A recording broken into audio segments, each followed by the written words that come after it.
బాలీవుడ్ బాద్‌షా 'షారుఖ్ ఖాన్' బేటా 'ఆర్యన్ ఖాన్' డైరెక్టర్‌గా డెబ్యూ ఇచ్చిన web series ఇది. బాలీవుడ్‌లోని టాప్ స్టార్స్ అంతా క్యామియో రోల్స్ చేసి సిరీస్‌ని బాగా హైప్ ఎక్కించారు. కానీ బిల్డప్ ఎక్కువ, కంటెంట్ తక్కువ.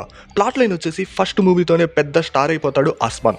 కానీ సెకండ్ మూవీ విషయంలో తనను లాంచ్ చేసిన ప్రొడ్యూసర్స్‌తో విభేదాలొస్తాయి. దాంతో అస్మాన్‌కి వచ్చిన ప్రాబ్లమ్ ఏంటి? తనని మూవీస్‌లో యాక్ట్ చేయకుండా చేస్తుంది ఎవరు? అనేదే బ్యాడ్స్ ఆఫ్ బాలీవుడ్ కాన్సెప్ట్.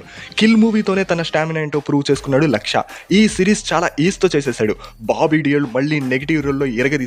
కాకపోతే తన క్యారెక్టర్‌కి ఇచ్చిన ట్విస్ట్ అంతగా ఎలివేట్ అవ్వలేదు. ఇక లెక్కలేనన్ని క్యామియోలు ఉన్నాయి. చెప్పుకుంటూ వెళ్తే సిరీస్ మీద ఉన్న ఆ కొంచెం ఇంట్రెస్ట్ కూడా తగ్గిపోతుంది. కానీ ఇమ్రాన్ హష్మి క్యామియో మాత్రం బాగా పేలింది. ఫైనల్లీ డైరెక్టర్ ఆర్యన్ ఖాన్ ఒక స్టైలిష్ ఫిల్మ్ మేకర్ గా ప్రూవ్ చేసుకుందాం అనుకున్నాడు. కానీ సిరీస్ లో తన మార్కు గానీ తన వే ఆఫ్ థాట్ గానీ ఎక్కడ ఎస్టాబ్లిష్మెంట్ చేయలేకపోయాడు. కానీ బాలీవుడ్ సిస్టమ్ లోని up and downs, dark secrets ని కామికల్ వేలో చూపించిన విధానం బాగా అట్రాక్ట్ చేస్తుంది. సో 7 లాగ్ ఎపిసోడ్స్ ని 5 అవర్స్ ఫ్రీ టైం ఉంటే ఈ సిరీస్ ట్రై చేయండి. చూసిన తర్వాత మీ ఒపీనియన్ ఏంటో కామెంట్